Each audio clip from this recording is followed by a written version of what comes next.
Not yet. We are live. Hello, Vikings. Hello. And fellow riders. Olav is with me during this Wednesday live today, right? Yes. Yes, you are. Long time no see. Although I see you every day, you might not see him every day. And the reason Olav is here is because we are going to talk about his horse, Glummy, and how Glummy transformed from lazy and pacey to forward and soft. And first, I'm going to give a little bit information of the method we used to get him there because we did not use control, we did not use pressure, and we did not use treats. But we used something I like to call choices and feel, right? Yes. But it's not something you learn in riding schools. And I think it's because we as humans have a very much tendency to control stuff. While horses, on the other hand, they have a very much a need of a way out because they are, after all, flight animals and herd animals and prey animals. So they kind of need a way out. While we as humans, we tend to do stuff with our hands and we like to control things.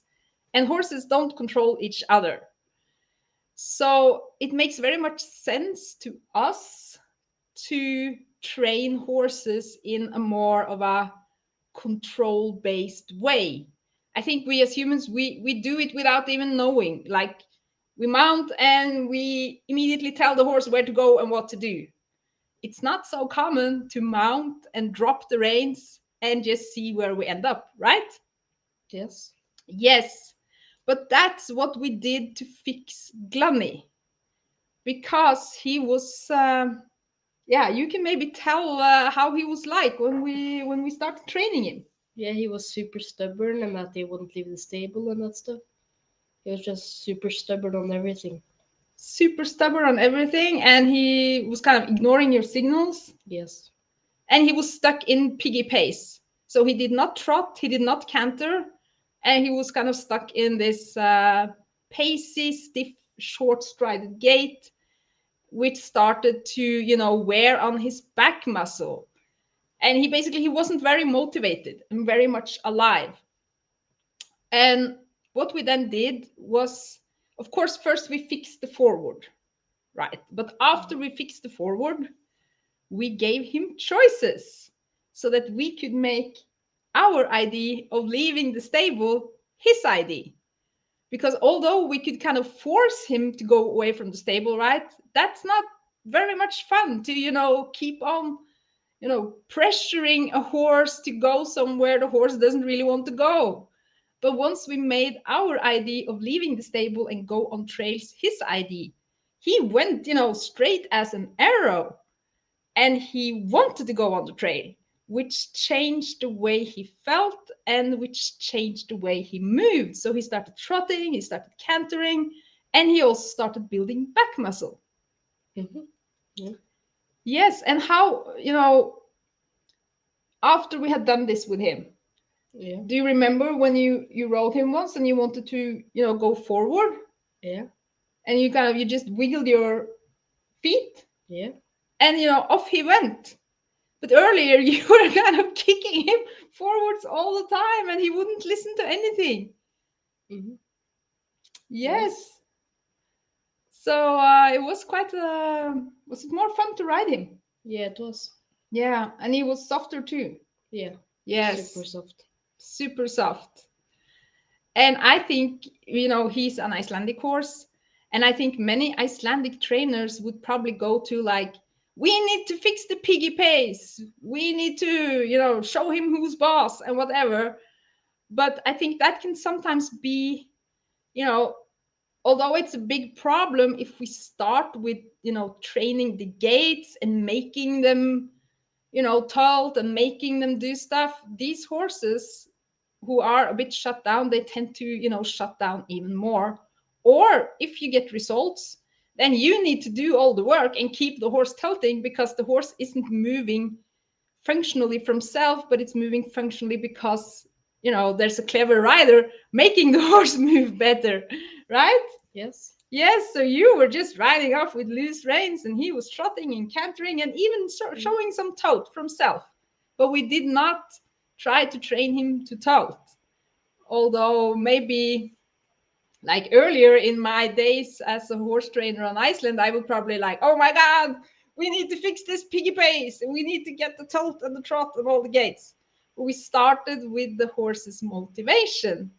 And if you have tried this, let me know in the comments below, because I know it doesn't really make sense to humans. Like, oh, maybe we ruin the horse by giving choices.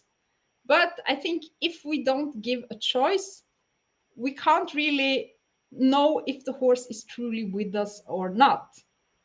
And at least it totally transformed Glummy, and I'm just so happy I figured out this way of doing stuff that we want to share it, right, Ula? Yeah. Yes. So we actually have a free training showing the process of giving choices with Glummy. And in the training, there's also a video with a nervous horse, because this actually works very well with nervous horses as well. So you will see like how to you can implement choices, but there are, of course, a couple of pitfalls, right? Do you Yeah. remember any of these pitfalls? Yeah, I think so. Like, do you give, if you ask him to do, like, go in a certain direction? He'll just not go there. He'll just keep going forward. Yeah, but after we had given him the choices, Oh yeah, we'll do it easy. then he would, listen. Yeah. Yeah.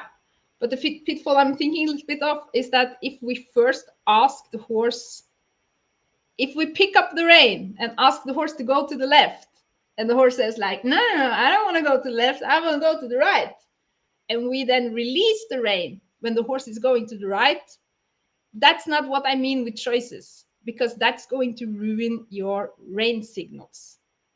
So I'm not necessarily giving choices on the riding signals, but I'm giving choices on what we do, when we end up where the horse wants to be, right?